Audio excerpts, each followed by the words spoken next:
اللہ تعالیٰ نے قرآن پاک میں بڑے افسوس کے ساتھ فرمایا ہے کہ انسان بڑا ناشکرا ہے۔ اگر اسے کچھ نہ ملے تب بھی وہ شکوہ کرتا ہے، اور اگر اسے سب کچھ مل جائے تب بھی وہ اس کی قدر نہیں کرتا۔ ہم بدنصیب لوگ ہیں۔ ہم خوش ہونے کے لیے بڑے بڑے لمحوں کا انتظار کرتے ہیں، اور اس دوران ہم خوشیوں کے کتنے لمحے گنوا دیتے ہیں ہمیں خود بھی اس کا اندازہ نہیں۔ اللہ پاک قرآن پاک میں فرماتا ہے، تم شکر ادا کرو گے تو میں تمہیں زیادہ دوں گا۔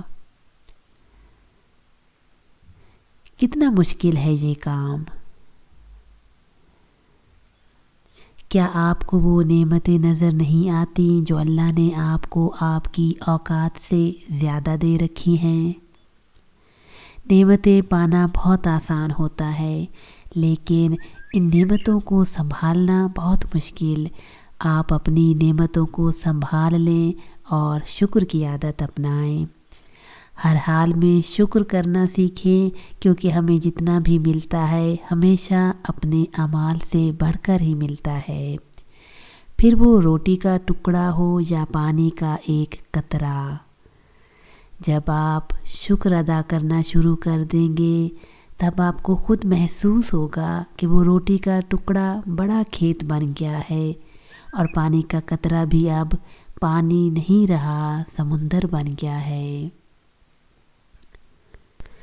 اللہ نے انسان کو بہت سی نعمتوں سے نوازا ہے، لیکن ہم انسان اللہ کی شکر گزاری نہیں کرتے، اس لیے ہمارے دل پریشان رہتے ہیں۔ جبکہ اللہ کا کلام ہمیں شکر گزاری کی طرف لاتا ہے کہ ہم ہر بات میں، ہر کام میں، ہر چیز میں اللہ کی شکر گزاری کریں، اور یہ شکر گزاری صرف منہ سے نہیں بلکہ شکر گزاری عملی زندگی سے ہو، عملی کاموں سے ہو۔ حمد و ثنا بھی کرنی ہے، اللہ کے کلام کی تابعداری بھی کرنی ہے، یہ شکر گزاری ہے۔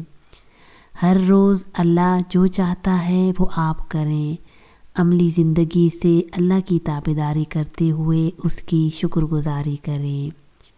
آپ دیکھیں گے آپ کی زندگی خوشیوں سے بھر جائے گی، آپ کی زندگی میں اطمینان ہوگا، آپ کی زندگی میں خوشی ہوگی، آپ کی زندگی میں سکون ہوگا۔ یہی وجہ ہے کہ جب ہم شکر گزاری نہیں کرتے تو ہم ڈپریشن کا شکار ہوتے ہیں۔ جو شکر گزار ہوتے ہیں ان کے دل خوشی سے بھرے ہوئے ہوتے ہیں، اور یہ خوشی ہم دوسروں میں بانٹتے ہیں۔ اللہ چاہتا ہے کہ ہر چیز کے لیے ہم شکر گزاری کرتے رہیں۔